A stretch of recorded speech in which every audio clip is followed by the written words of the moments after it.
Hai. Selamat sejahtera semua. So, hari ini saya akan sambung untuk topik kita dalam unit 11, iaitu keunikan rakyat Malaysia adalah dari segi cabaran. Walaupun Malaysia ni sebuah negara yang unik, adanya pelbagai bangsa, pelbagai budaya, pelbagai agama dan juga bahasa, tetap akan ada cabaran, sebab kita bukan daripada budaya yang sama. Right. So kita pergi topik yang pertama, iaitu tentang cabaran. Apakah cabaran yang boleh kita lihat dalam kalangan masyarakat Malaysia ini adalah dari segi bahasa, language, percakapan. Jadi kebanyakan bahasa ni tak boleh difahami oleh masyarakat tertentu. Contoh, jika awak menggunakan bahasa Cantonese kepada masyarakat Melayu, right? So mereka tak mempelajari bahasa Cantonese, bahasa Mandarin, right? So bermakna mereka sukar memahami apa yang awak perkatakan. Sebab itulah kita kategorikan ianya sebagai cabaran. Yang kedua, dari segi cabaran kedua adalah ia mampu menjejaskanlah, dia akan lack of communication in our netizen lah, dalam kalangan masyarakat kita. Contohnya, kita tahu dia tak boleh berbahasa Melayu dengan baik, jadi kita akan mengelakkan diri daripada bercakap dengan dia, ataupun kita sendiri rasa macam tak confident to speak in English, dan kita akan avoid lah daripada berjumpa orang itu, dan kita menyebabkan sikap kita ini menyebabkan menjejaskan lah dari segi komunikasi antara kaumnya.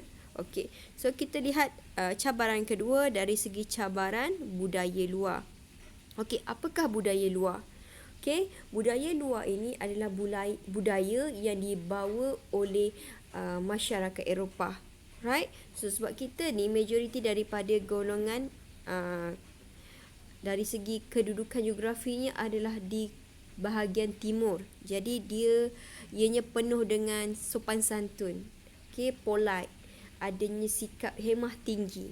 Tapi bila budaya luar ini masuk dalam kalangan masyarakat kita, contohnya dari segi cerita, movie bahasa Inggeris, lagu dalam bahasa Inggeris, dan ini akan menyebabkan jati diri dalam diri masyarakat dan budaya sesuatu kaum itu terhakis, means makin berkurang lah, sebab kita confirm akan tiru budaya barat, sebab kita rasa macam budaya barat tu bagus daripada budaya kita.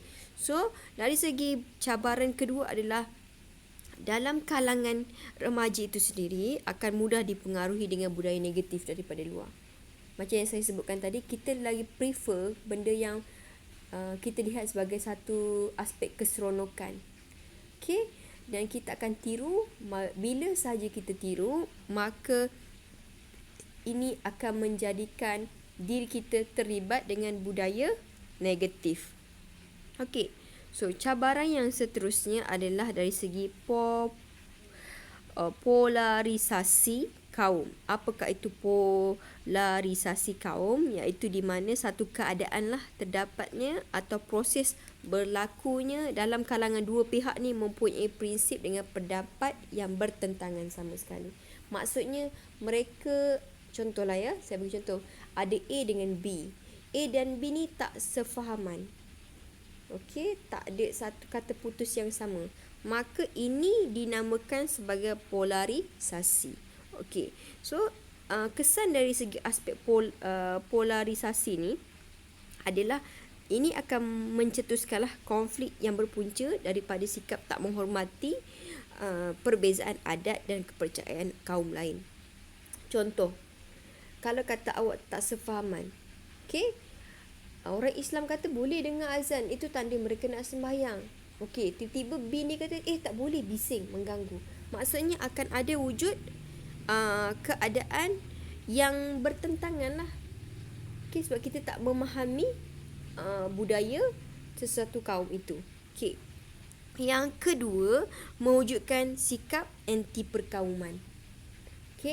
So Macam yang saya sebutkan tadi, kalau contoh dengar azan kita rasanya Allahu Akbar, Allahu Akbar kan, selalu dengar, awak biasa dengar waktu tengah hari, petang kan, orang Islam akan mengerjakan sembahyang waktu tu.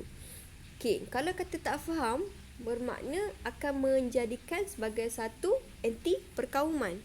Sama juga kalau contoh orang Islam, orang Melayu tak faham dari segi masyarakat India dan Chinese, dari segi pembudayaan, perayaan, maka ianya juga akan melibatkan pergaduhan dalam perkauman. Seterusnya mewujudkan perasaan anti perkauman.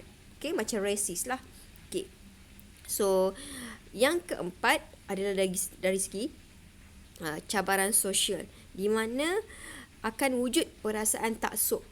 Means terlalu macam sukakan, mengagungkan something lah, dan merasakan bahawasanya budaya mereka adalah lebih baik daripada budaya orang lain. Okay, itu taksub ya. Dan kedua, keadaan ini akan menyebabkan kecelaruan identiti bangsa. Okay, sebab kadang-kadang kita rasa bila kita punya budaya kita lebih hebat, maka kita akan ignore lah budaya-budaya yang seharusnya ada, dan dia akan menghakislah dari segi pembudayaan timur dalam kalangan masyarakat negara kita. Okay, so saya hentikan setakat ini saja. Macam biasa, sila klik ke link latihan di bawah dan jaga diri baik-baik. Terima kasih sangat-sangat sesiapa sahaja yang telah join, yang telah submit tugasan selama ini. Okay, bye. Jumpa lagi.